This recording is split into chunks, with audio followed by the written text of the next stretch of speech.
Hello students, like in my previous video I have discussed about the page number 10 and 11. Now it's almost the end of chapter and only 3 or 4 pages are left out. So let's discuss about them also. Now in the top paragraph, again the explanation related to my previous video, the Kerala, Haryana and Bihar, उनका जो comparison जो उससे related यहाँ पर datas वगैरह गिवन है और इसके अंदर एक नई चीज़ यहाँ पर लिखी हुई है that in the state Kerala various other good facilities are also available to the people living in the state Kerala. Like for example, the better health and care facilities are available to the people living there. Their standard of living is also better, education level is also better, and the PDS means the public distribution system, it has been also properly implemented in the state Kerala. तो कुछ states के अंदर कुछ extra benefits हैं, कुछ states अभी भी बहुत ज़्यादा बैकवर्ड हैं. बैकवर्ड के अंदर जैसे हम एग्जांपल ले सकते हैं उड़ीसा है, उत्तर प्रदेश है, ये बिहार है. These are some of the states which are really backward at present also. Now some of the questions are given out there on your screen. This is your page number 12. Let's work these out. You can go through these questions and if you have any problem you can ask it. This is the activity given out there. इसके अंदर भी इन्होंने comparison given है rural areas के अंदर male और female से related data given है. Like you can look at your screen. There is heading given out there educational achievement of rural population of Uttar Pradesh. Uttar Pradesh में जो रूरल पॉपुलेशन किस तरह से एजुकेटेड है. लिटरेसी रेट जो रूरल एरियाज में मेल्स का है कितना 76%, फीमेल्स का है 54%. मतलब मेल जो है वो ज़्यादा एजुकेटेड है और फीमेल जो है वो कम एजुकेटेड है. 10 to 14 ईयर्स का एज में अगर देखा जाए तो 90% मेल्स हैं और 87% फीमेल्स हैं. फिर वही बात है कि मेल्स के ऊपर एजुकेशन के ऊपर जो ज़्यादा ध्यान दिया जाता है in comparison to the females in the country India. It could be Uttar Pradesh और it can be any other state. उसके बाद नीचे फिल इन द ब्लैंक्स वगैरह गिवन है. करना चाहे कर लेंगे, इसमें ये एक्टिविटी वगैरह की फॉर्म में गिवन है. This is your page number 13. on page number 13 various stories are given out there. Activity 3 यहाँ पर गिवन है, इसको रीड आउट कर लेंगे. ह्यूमन डेवलपमेंट रिपोर्ट है. ह्यूमन डेवलपमेंट रिपोर्ट के अंदर क्या होता है, ह्यूमन डेवलपमेंट डिपार्टमेंट होता है जिसके अंदर जो एक रिपोर्ट प्रेजेंट करी गई थी. उस प्रेजेंट के अंदर जो हर एक डेटा यहाँ पर पब्लिश करा गया है इसमें कि what is the condition of the people's health and education in living in the country India.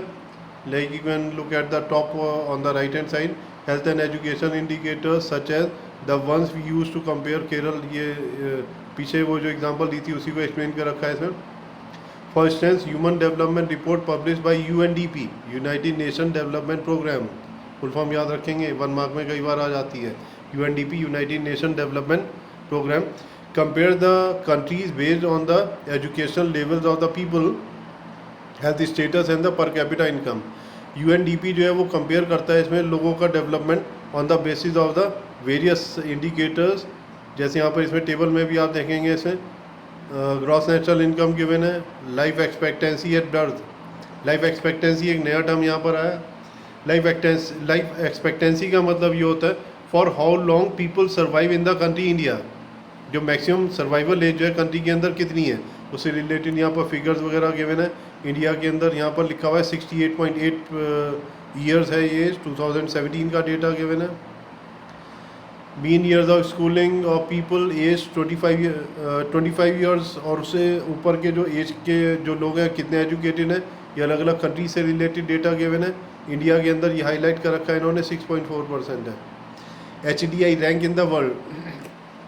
HDI का मतलब होता है यहाँ पर human development index. Human development index के अकॉर्डिंग क्या होता है हर एक कंट्री को रैंक्स वगैरह प्रोवाइड करे जाते हैं और जो रैंक्स वगैरह जो प्रोवाइड करे जाते हैं उसके अंदर इंडिया का रैंक जो है वो 130 है, 130 है. काफ़ी लोएस्ट रैंक है इंडिया का. नेक्स्ट पेज देखते हैं यहाँ पर. On your screen there are 2 paragraphs given. इन पैराग्राफ्स के अंदर यहाँ पर ये बताया गया है कि India is still in the developing stage and various efforts have to be taken into consideration by the Indian government in order to develop the people living in the country India and also to develop the resources in the country India. तो इसमें मतलब यही है कि human development के ऊपर काफ़ी ज़्यादा ध्यान देने की ज़रूरत है. Last heading of this chapter number 1, sustainability of development. This is the most important topic of this chapter, sustainability of development. Sustainable development भी हम इसको कई बार कह देते हैं. इसका मीनिंग सुनेंगे ज़रा ध्यान से, उसके बाद you can also read it out. Sustainability of development का बेसिकली मतलब यहाँ पर ये होता है that the development of the country should be made in such a way that the resources which we are using, these resources should be properly and fully utilized and they should be conserved and preserved for the future generation. Hindi में बता रहा हूँ इसका meaning.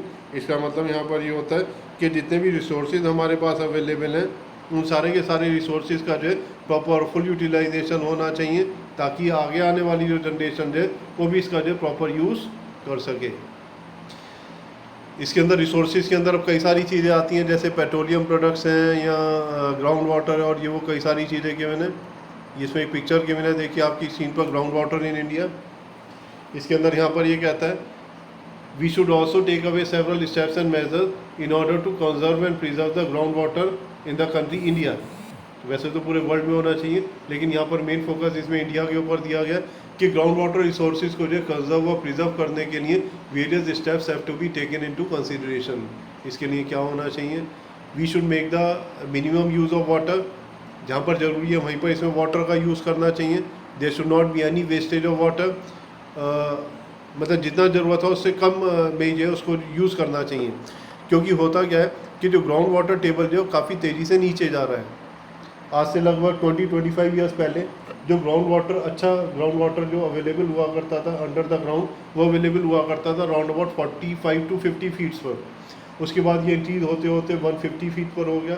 और आज की date में अगर ये जैसे समर्सिबल पंप वगैरह हम डिग आउट करते हैं तो उसका वाटर लेवल जो है अच्छा पीने लायक जो पानी जो है वो अवेलेबल होता है मोर देन 200 फीट्स पर. मतलब 200 फीट जब हम डिग करेंगे तब जा कर के जो है इसमें good quality of water would be available to the people. उसी का ये एक्सप्लेनेशन यहाँ पर गिवन है. फिर ये देखिए आपकी स्क्रीन पर, non renewable resources are those which will be exhausted after years of use. We have to fix stock on earth. ये नॉन रिन्यूएबल रिसोर्सेज वो रिसोर्सेज होते हैं जो कि कभी भी ख़त्म हो सकते हैं, आगे आने वाली जनरेशन के नहीं हो सकता है रिसोर्सेज बचें या ना बचें. तो उन सारे रिसोर्सेज को हमको जो है कंजर्व और प्रिजर्व करने की ज़रूरत है, चाहे वो पेट्रोलियम प्रोडक्ट्स हैं, चाहे वो LPG गैस है, और it could be any of the other product. अब ये देखिए एग्जॉस्शन ऑफ नेचुरल रिसोर्सेज यहाँ पर गिवन है. इसके अंदर यहाँ पर ये कहता है नेचुरल रिसोर्सेज के अंदर जैसे क्रूड ऑयल लिखा हुआ है. क्रूड ऑयल का मतलब होता है कच्चा तेल. क्रूड ऑयल से ही हम कई सारी चीज़ें निकालते हैं, जैसे पेट्रोल हो गया, डीजल हो गया, मोबिल ऑयल हो गया, तारकोल जिससे रोड्स वगैरह बनती हैं. ये सारी चीज़ें हमारी निकलती हैं किससे, क्रूड ऑयल से ही. तो ये सारी चीज़ें यहाँ पर एक्सप्लेनेशन गिवन है डेटा के अकॉर्डिंग.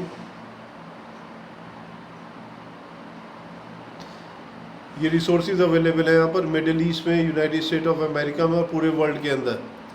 तो इसको आप स्टडी करेंगे टेबल को. और देखिए लास्ट में क्वेश्चन आंसर्स आ जाते हैं यहाँ पर. क्वेश्चन आंसर्स के अंदर अगर आप देखें इसमें, this question answers try to find out the answers for this question on your own. Starting के first second third question notebook में नहीं करेंगे, बाकी 4, 5, 6, 7, 8, 9, एक पेज और है इसमें, 10, 11, 12, 13 नहीं करेंगे बस. तो मतलब कि एक तो 13th क्वेश्चन नहीं करना है आपने, एक क्वेश्चन नंबर 1, 2 और 3 करना है, नहीं करना है. तो 1, 2, 3 और क्वेश्चन नंबर 13, मतलब कि 4 क्वेश्चन आपने नहीं करने हैं आउट ऑफ 13. 13 में से 4 गए, कितने बचे इसमें, 9. तो 9 question you have to do it in your notebook. And if you have any problem, you can send a message or you can call me and you can clear out your doubts and problems. Thank you.